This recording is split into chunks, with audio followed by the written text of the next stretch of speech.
여러분들 기억력이 여러분 얼마나 좋으십니까? 요즘 기억력이 옛날 같지 않다. 예? 전에 알던 게 생각이 안 난다. 예, 이런 분들도 있을 거예요. 그렇죠? 네. 근데 뭐 5만 원짜리하고 5천 원짜리를 구별 못하는 분은 안 계시겠죠? 네, 요즘 많은 것이 진짜 건망증하고 치매입니다.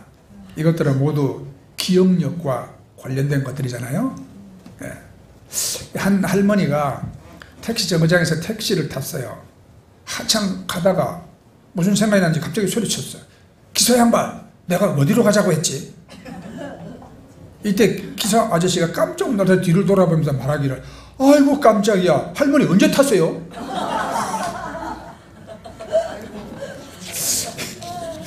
참 둘 다 문제가 있어요. 그죠? 네. 어느 늙은 노부부가 이제 차를 몰고 여행을 했는데요. 국도변 맛집이라는 식당에 이제 차를 대고 점심을 잘 잡수고 나왔습니다. 한참 이제 또 가는데 할머니가 무릎을 탁 치면서 소리쳤어. 아이고 내 정신 좀 봐라. 내가 식당에 안경 두고 나왔네. 다시 돌아갑시다. 할아버지가 차를 돌려서 식당으로 가는 동안 이제 계속 할머니를 혼냅니다. 제발 정신 좀 차리고 살아. 기름값이 얼마나 비싼데, 이게 한두 번도 아니고 얼마나 나를 더 힘들게 하는 거야. 그리고 안경 안 쓰고도 잘 보면 안경을 왜 써? 이러고. 그런데 식당에 이제 가까워지니까 할아버지의 투덜거림이 갑자기 멈추더니 조용해졌어요. 할머니가 속으로 생각했습니다. 아직 잔소리가 멈출 때가 안 됐는데. 식당 앞에 도착을 했어. 할머니가 내리려고 하니까 할아버지가 아주 부드럽게 속삭이듯이 할머니에게 말합니다. 할멈, 이왕이면 내 모자도 같이 가져와. 자, 늙으면 다 이래 될 수도 있어요. 근데 여러분, 이제 건망증과 이 치매는 기억력과 관련이 있죠. 건망증은 단순히 기억력이 감퇴해가지고 깜빡깜빡하는 현상이고, 문제는 치매입니다. 치매는 큰 질병이죠. 우리 집 주소를 잊어버리는 건 건망증이래. 근데 우리 집이 어딘지를 잊어버리면 그건 치매라고 그럽니다. 아내 생일을 잊어버리면 건망증. 근데 아내 얼굴을 잊어버리면 치매. 자, 여러분 모두 주님 나라 갈 때까지 치매 없이 맑은 정신으로 사시기를 축복합니다. 네. 그런데 우리가 좀 건망증이 좀 심한 분들이 있어요. 네. 여러분, 기도하기를 잊어버리면 그 건망증입니다.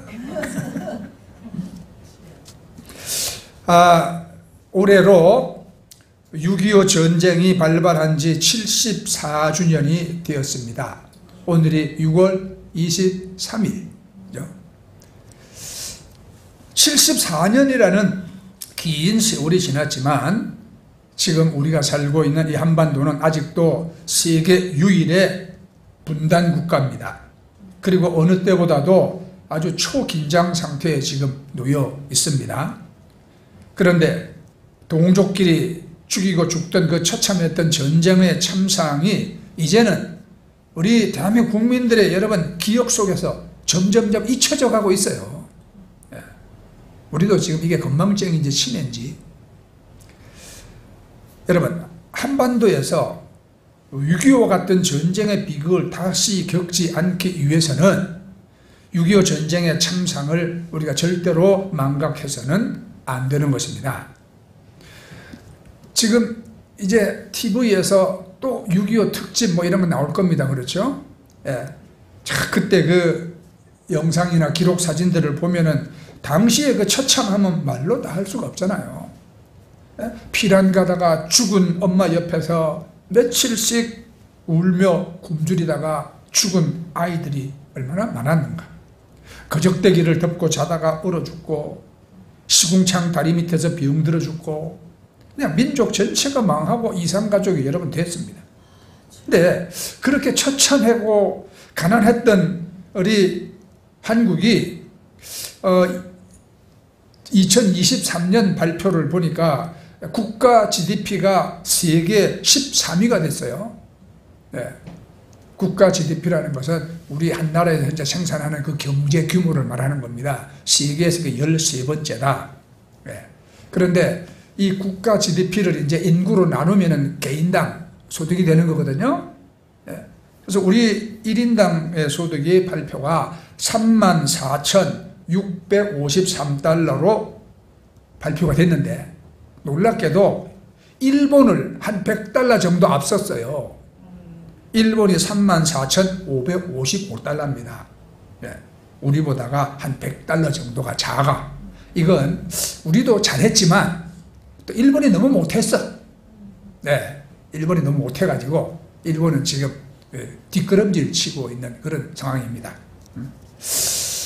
자, 그래서 우리는 이렇게 여러분 경제적으로 우리가 이 성장하고 또 여유를 누리고 이렇게 삽니다만은 북한은 인민들을 굶겨 죽이면서까지 그렇게 원했던 핵무기를 이제 완성했어요.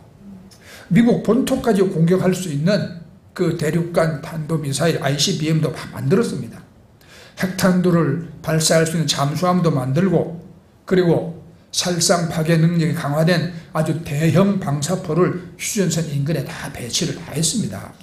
네, 여러분, 김정은이가 지금 나이가 몇 살이냐? 금년에 40살이에요. 40살. 인생에서 가장 야망이 넘치는 이 40대.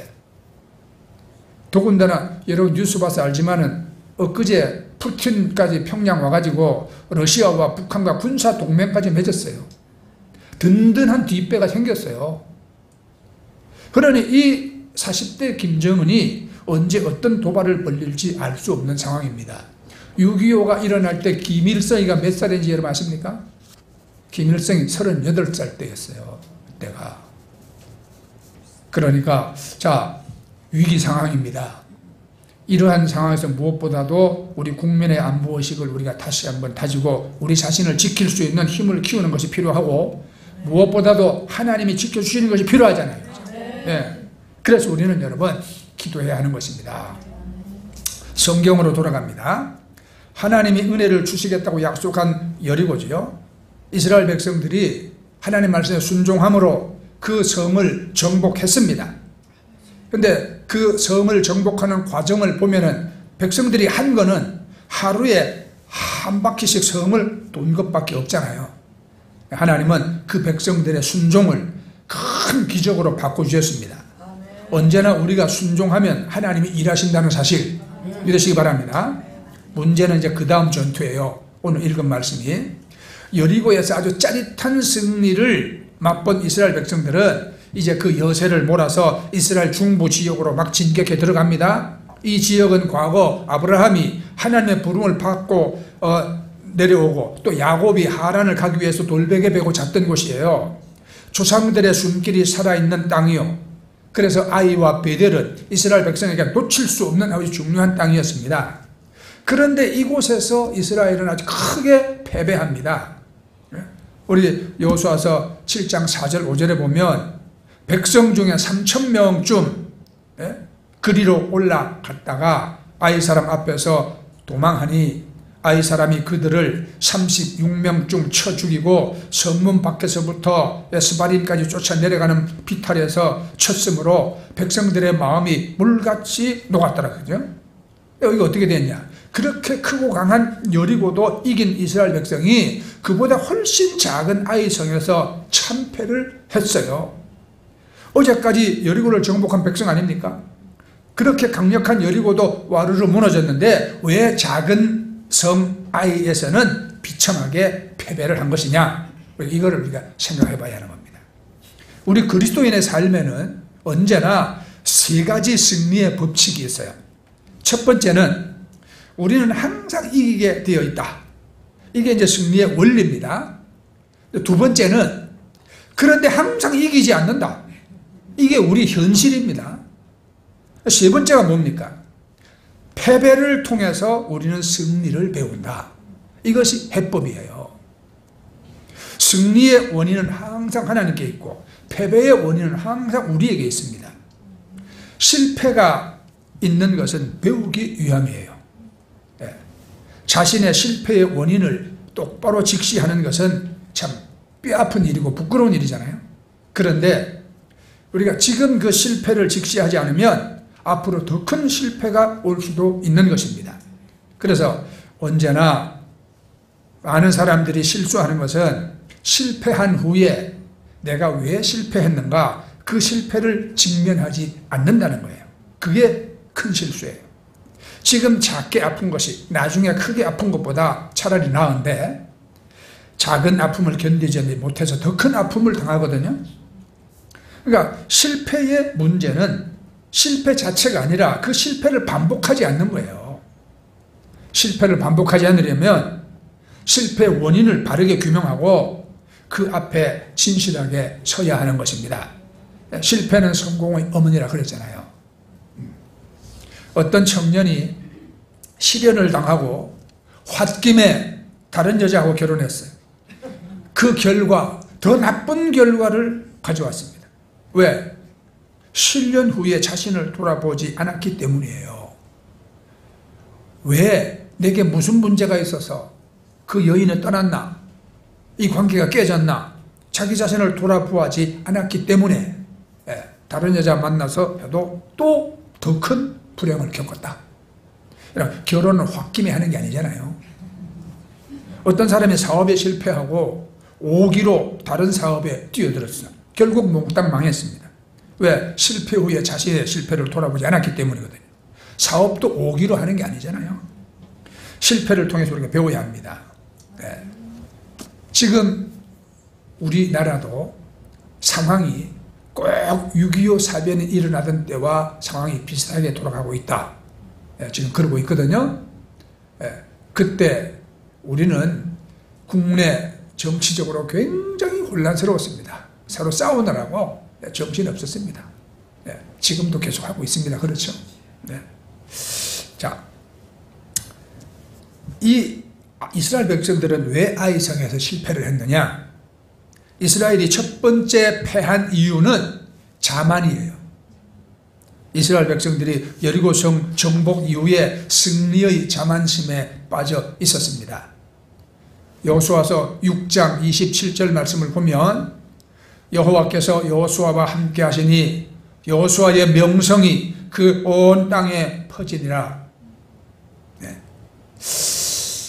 하나님이 대한민국과 함께 하시니 대한민국이 잿더미에서 세계 13위 경제대국으로 명성을 열방에 떨쳤다. 자, 그래서 우리가 여러분 자만하고 있으면 어떻게 됩니까? 우리 좀 많이 좀 자만하고 있다는 생각 안 듭니까? 자만하면 패합니다. 그래서 그 여리고 점령 이후에 이스라엘은 생각했어요. 자기들이 또 이 아이성쯤이야 당연히 이길 줄 알았어요. 그래서 이 사람들이 이렇게 말합니다. 7장 3절을 보면 여호수아에게 돌아와가지고 이르되 백성을 다 올라가게 하지 말고 2-3천 명만 올라가서 아이를 치게 하소서. 그들은 소순이 모든 백성을 그리로 보내서 수고롭게 마소서. 아주 얕잡아 봤어요. 자만했어요. 우리가 저 난공불락의 여리고성도 무너뜨렸는데 이 작은 아이성쯤이야 군대를 모두 동원할 필요도 없습니다. 그저 2-3천 명이면 아이성 끝냅니다. 여러분, 이스라엘 백성이 여리고를 정복할 때는요 모든 백성이 일어났어요. 그리고 모두 합심해서 기도까지 했습니다. 그런데 아이성 전투할 때는 백성이 기도했다는 기록을 찾아볼 수가 없습니다. 아침 일찍 일어났다는 기록도 없습니다. 군대도 2-3천 명 보내고 나머지는 후방에서 쉬었어요. 호랑이는 토끼를 잡을 때도 두 손으로 잡는다 이런 말이 있거든요. 뭘 조금 했다고 뭘 조금 이뤘다고 여러분 자만하지 말아야 합니다. 고린도전서 10장 12절에 바울 사도가 말하잖아요. 그런즉 선줄로 생각하는 자는 넘어질까 조심하라. 잠언서 16장 18절 교만은 멸망의 선봉이요 그 엄한한 마음은 넘어짐의 앞잡이니라. 잠언서 29장 23절 사람이 교만하면 낮아지겠고 마음이 겸손하면 영예를 얻으리라. 네. 여러분 참 그 가난하고 세계에서 꼴찌에서 세 번째에 속하던 우리 진짜 최빈곤 국가 대한민국이 짧은 70년의 세월 속에 이렇게 여러분 세계 13번째 되는 이 기적을 누가 꿈이나 꿨겠습니까? 하나님이 함께 해주신 거예요. 하나님이 함께 해주신 거야. 우리가 거만해야 될 이유가 없어요. 근데 우리가 이런 성경을 보세요. 하나님이 우리를 의롭게 여겨주신다 그랬잖아요. 그거 뭐냐면 우리가 의인이 아니란 말이에요. 의인이 아닌데도 우리를 의롭게 여겨주셔. 그래서 의인들의 나라에 들어가게 해주시는 거예요. 하나님이 우리를 불쌍히 여겨주신다고 그랬어요. 진짜 우리가 불쌍하지도 않아. 뭐 때문에 불쌍해? 교만 떨고 잘난 척하고 죄짓고 못된 짓 하는데 그게 밉지. 왜 불쌍해? 불쌍해 그러잖아요. 그런데도 하나님이 사람으로 불쌍하다고 여겨주셔. 불쌍히 여겨주셔. 응? 아비가 자식을 불쌍히 여김 같이 하나님을 불쌍히 여겨줘. 한 대 주워 박아야 되는데 불쌍히 여겨서 하나님이 긍휼을 베푸셔. 징계 대신에. 그 다음에 우리를 충성되이 여겨서 우리가 직분을 주신다 그랬거든요. 우리가 충성합니까? 별로 충성 안 해요 우리. 그런데 하나님이 충성되이 여겨서 직분을 주시는 거예요. 그런데 우리가 거만할 게 뭐 있어요? 그렇잖아요, 그죠? 우리는 어려운 존재도 아니고 불쌍한 존재도 아니고 우리는 충성된 존재도 아니에요. 그런데 하나님이 다만 그렇게 여겨주셔서 우리에게 이 사랑을 베푸시고 복도 내려주시고 천국 영생도 주시는 것입니다. 그러니까 우리는 어느 자리 어디 위치든 무엇을 소유하고 있든지 간에 우리가 거만해야 될 하등의 이유가 없어. 네. 하나님께 우리는 감사하고 그 주님께 영광을 돌리고 우리는 겸손히 살아가야 하는 존재입니다. 이 이스라엘이 조그마하게 만만하게 봤던 아이성에서 아주 크게 패한 이유는 이들이 자만한 거예요. 또 더 큰 원인이 있거든요. 7장 1절을 보면 이스라엘 자손들이 바친 물건을 인하여 범죄하였으니 이는 유다 지파 세라의 증손 삽디의 손자 갈미의 아들 아간이 바친 물건을 취하였음이라. 여호와께서 이스라엘 자손에게 진노하시니라. 자, 모든 백성이 다 범죄한 게 아닙니다. 아간이라는 한 사람이 범죄했습니다. 그가 여리고 전쟁 때 이런 범죄를 저질렀어. 하나님이 여리고 성을 내가 너희 앞에 폭삭 무너지게 해주겠다. 조건이 있다. 그런데 거기서 노력한 모든 물건들은 너희가 취하는 거 아무것도 없다. 다 하나님께 바쳐서 다 불태워버려라. 그랬거든요. 그랬는데 아간이라는 사람이 노력한 물건 중에 아름다운 외투 한 벌과 은 200세겔과 50세겔의 금덩이 하나를 딱 보고는 마음에 탐심이 딱 생겼어. 그래가지고 그 물건을 자기 장막으로 싹 가져와가지고 땅속에 감추었어요. 예. 이 아간의 죄 때문에 하나님이 진노하셨다고 그랬습니다. 여러분, 사람 눈은 속일 수 있어요. 하나님 눈은 속일 수가 없어요. 하나님 다 보시고 그 마음의 동기까지 다 알고 계셨어요. 그런데 아간의 한 사람의 범죄가 이렇게 큰 결과를 가져올지 여러분 어떻게 알았겠습니까? 그러니까 모든 불행의 배후에는 범죄가 있습니다. 내 인생이 왜 이렇게 안 풀리냐? 나는 왜 하는 바다 안 되냐? 여러분 재수가 없어서 그런 게 아니에요. 왜 내가 실패했냐? 내가 왜 망했냐? 배후에 내가 저지른 죄가 없느냐? 우리가 이걸 따져봐야 됩니다. 아간의 범죄는 여리고에 있는 한 가정집에 들어가서 외투 한 벌과 은금을 훔친 죄죠. 아무도 모르게 땅 파고 감췄습니다. 이건 언뜻 보면 절도죄지. 그런데 죄의 본질은 다른 데 있어요. 예, 이건 절도죄가 아니에요. 이건 하나님 앞에 고의적인 불순종이고, 네, 그건 하나님을 버린 죄예요. 이것이. 그 손대지 말아야 할 이유는 뭐냐면 하나님이 그렇게 말씀하셨기 때문이에요. 예. 그건 하나님 것이기 때문이에요. 이것을 이제 거룩한 전쟁이라고 부릅니다. 거룩한 전쟁은 하나님이 싸우시는 전쟁이고 전쟁에 참여한 사람이 거룩해야 이기는 전쟁입니다. 그런데 거룩이라는 게 뭐냐? 여호수아서 7장에 가장 많이 나오는 단어가 있어요. 이게 온전이라는 말이거든요. 온전. 여호수아서 7장에 6번 나옵니다. 히브리어로 말하면 타밈이라는 단어거든요. 이 말은 깨끗하다, 정결하다 이런 뜻입니다. 자, 보통 사람들이 어떤 우리가 사물을 구별할 때 이게 좋은 것이냐 나쁜 것이냐를 묻지 않습니까? 네. 건강에 관심이 있는 사람들은 음식을 먹을 때도 이게 몸에 좋은 거냐 몸에 나쁜 거냐를 먼저 생각을 합니다.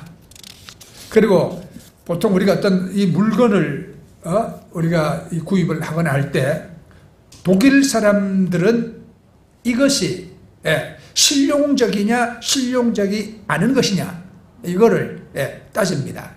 프랑스 사람들은요 이게 아름다운 것이냐 아름답지 않은 것이냐 또 이거를 따져. 우리나라 사람들은요 이것이 공짜냐 공짜가 아니냐 그걸 생각한다 그러거든요. 그런데 이스라엘 사람들은 이게 정결한 것이냐 부정한 것이냐 이것을 따진다 이 말입니다. 이 정결한 것이 타밈, 거룩한 것이에요. 로마서 12장 2절에 너희는 이 세대를 본받지 말고 오직 마음을 새롭게 함으로 변화를 받아 그랬거든요. 거룩은 세상과 구별되는 거예요. 깨끗한 거예요. 세상 모든 사람들이 다 죄 짓는 자리에 서도 자기는 깨끗한 자리에 서는 거야. 이게 거룩이에요. 성경의 하나님은 모든 사람을 다 사용하십니다. 작은 사람도 사용합니다. 남자도 여자도 사용합니다. 다. 오른손잡이 왼손잡이도 사용합니다. 약한 사람도 사용하고 부족한 사람도 사용합니다. 그러니까 남녀노소 빈부 귀천 하나님은 다 쓰시거든요. 그런데 악인을 사용하지 않아. 그릇으로 말하면 악인은 깨진 그릇입니다. 그러니까 작은 그릇, 큰 그릇 다 사용하여 큰 그릇, 은 그릇 다 사용해요. 그런데 깨진 그릇은 사용할 수가 없어. 그건 반드시 고친 다음에 사용합니다. 죄인이라고 안 쓰시는 게 아니에요. 먼저 죄로부터 돌이켜야 합니다. 이것이 회개라고 합니다. 하나님은 악한 사람도 쓰시는데 그러나 반드시 먼저 하나님께 돌아와야 합니다. 이거를 회심이라고 하죠. 이렇게 아간이 죄를 짓자 아간의 식구뿐만 아니라 모든 이스라엘이 다 망하게 됐어요. 그러니까 욕심은 죄를 낳고 죄는 사망을 낳습니다. 이제 그러면 여기서 패했다. 이제는 울고 그 자리에 앉아서 있어야 되냐 어떻게 해야 되냐. 우리가 실패할 때 기억해야 할 가장 중요한 것은 우리가 한번 실패했다고 반드시 망하는 것은 아니라는 사실이에요. 하나님은 우리 실수 때문에 우리를 버리지 않습니다. 우리가 실수해서 버리는 게 아니라 실수를 고치지 않을 때 버림을 받는 거예요. 하나님은 죄는 심판하시지만 죄인을 버리시지는 않습니다. 그래서 하나님이 뭐라고 말씀하냐. 여호수아서 7장 10절에 보면 여호와께서 여호수아에게 이르시되 일어나라 어찌하여 이렇게 엎드렸느냐. 하나님은 오늘도 여러분에게 일어나라고 말씀하시는 것을 믿으세요 여러분. 네.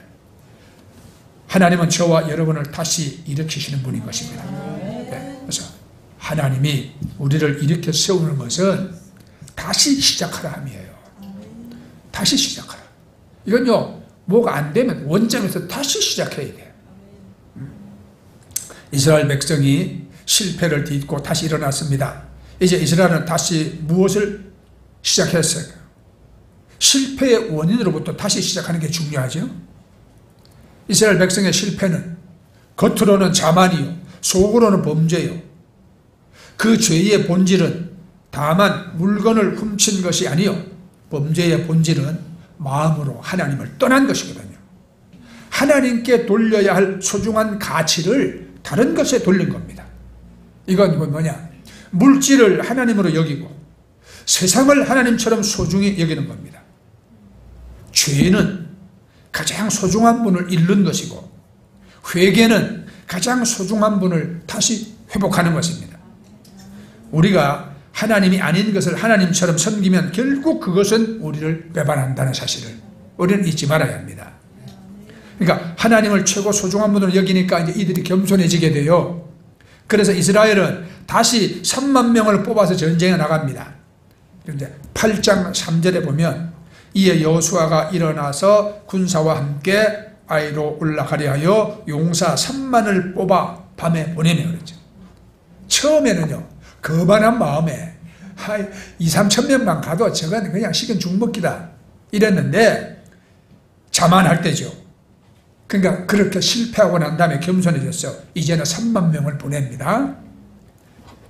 그들이 회개하고 겸손해지니까 하나님이 이제 최고로 소중하신 분이 되었거든요. 하나님을 소중한 분으로 여기게 되면 반드시 기도하게 됩니다. 여리고 전투 후에 자만해서 기도하지 않던 이스라엘 백성이 다시 기도합니다. 하나님, 아이성 전투에 몇 명 나갈까요? 하나님이 3만 명 보내라 딱 말씀해요. 어떤 작전으로 임할까요? 매복 작전으로 임해라. 하나님이 다 가르쳐 주셔. 싸그리 다 전에서 올라가지 말고 주력 부대는 매복해서 성 뒤로 가라. 앞에서 가가지고 전처럼 또 한판 붙다가 지는 척하고 도망가라. 그러면 아이성 사람들이 지난번에 이긴 줄 알고 또 막 따라 나올 거다. 그때 너희는 성 쳐서 성을 점령을 해라. 하나님이 다 작전을 가르쳐 주셨어. 자, 이제 한참 이제 전쟁이 막 이제 진행되는데 하나님이 여호수아에게 명령합니다. 8장 18절을 보면 내 손에 잡은 단창을 들어서 저 아이를 가리키라. 이 성읍을 내 손에 주리라. 여호수아가 단창으로 가리키니까 그때부터 이제 아이성이 여러분 함락되기 시작하는 겁니다. 어떤 일이 일어났는가? 8장 20절을 보면 아이성 사람들이 뒤를 돌아본 즉 그 성읍의 연기가 하늘에 닿은 것이 보이니 이 길로도 저 길로도 도망할 수 없게 되었고 광야로 도망하던 이스라엘 백성은 그 추격하는 자들에게 돌아섰더라. 예. 나는요 이 말씀을 읽을 때 하나님께서 우리나라에도 이렇게 역사해 주면 좋겠다. 예. 지금은 저들이 남쪽 바라보고 여러분 모든 것 다 남쪽으로 향해 놓고 그죠? 있어도 하나님의 역사하시면 뒤에서 일이 터질지도 몰라. 아멘. 뒤에서 그들이 어느 날 남쪽으로 향했던 눈을 돌려보니 뒤에서 연기가 하늘에 닿았더라. 이런 역사가 있으면 그죠? 저기는 우리가 쳐서 무너지는 게 아니라 안에서 무너지는 역사가 있어야 돼요. 안에서 무너지는 역사가 있어야 돼요. 그러면 그 길이 이 길로도 저 길로도 도망할 수가 없게 되었고 저 김가 족속들이 중국으로도 도망 못 가고 러시아도 도망 못 가고 좀 그런 역사가 있어야 되지 않겠습니까? 이 일이 어떻게 일어납니까? 기도의 능력으로 일어났잖아요. 이스라엘 백성들이 기도를 회복하자 아이성도 무너지기 시작했습니다. 그래서 패트릭 존스톤이라는 분이 중요한 말을 했어요. 우리가 일하면 우리가 일하는 것이지만 우리가 기도하면 하나님이 일하신다. 네. 그래서 10절을 보세요. 8장 10절에 여호수아가 아침 일찍 일어나 백성을 점호하고 기도가 회복되면 일찍 일어나게 됩니다. 기도로 싸우는 사람은 아침 일찍 일어납니다. 여리고 전투는 여러분 힘으로 싸우는 전투였지만 아이성 전투는 기도로 싸우는 전투였어요. 기도가 회복되면 모든 것이 회복됩니다. 우리가 일하면 우리만 경상도 말로 쎄 빠지게 일하지만 우리가 기도하면 하나님이 일하십니다. 우리가 전도만 하려고 하면 전도가 그렇게 어려워. 근데 우리가 여러분 기도하면 전도가 쉬워집니다. 왜? 하나님이 함께 하시기 때문에 하나님 도와주시기 때문이에요. 하나님이 그 영혼을 움직이기 때문인 것입니다. 기도는 승리의 비결입니다. 아멘. 자, 8장 1절 보면 내가 아이 왕과 그의 백성과 그 성읍과 그 땅을 내 손에 넘겨주었노니.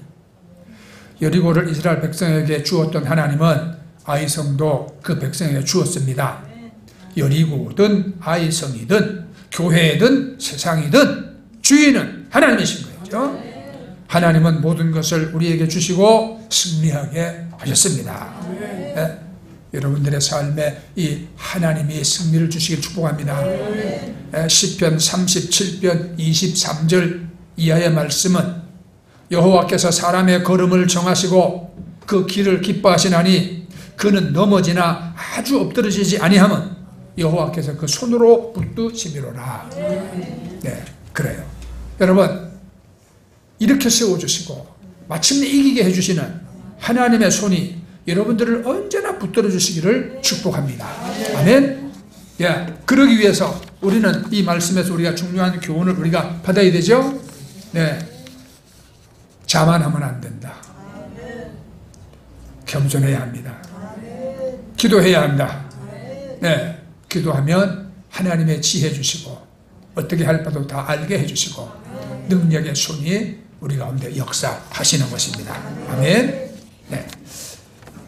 찬송하고 자 이제 우리 기도하겠습니다.